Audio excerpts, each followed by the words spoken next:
Univision-ы төлбөрөө хялбар төлөх аргууд. Бүх зүйл дижитал хэлбэрт шилжээд гадагшаа гарч салбарт очиж дугаарлаж зогсолгүйгээр Univision-ы төлбөрөө төлөхөд маш амар болжээ.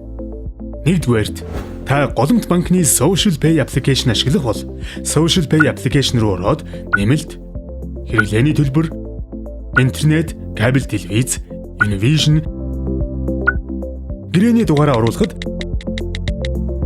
таны төлөх ёстой төлбөр гарч ирэх ба төлөх товчийг дарснаар таны төлбөр 3 секундын дотор төлөгдөнө.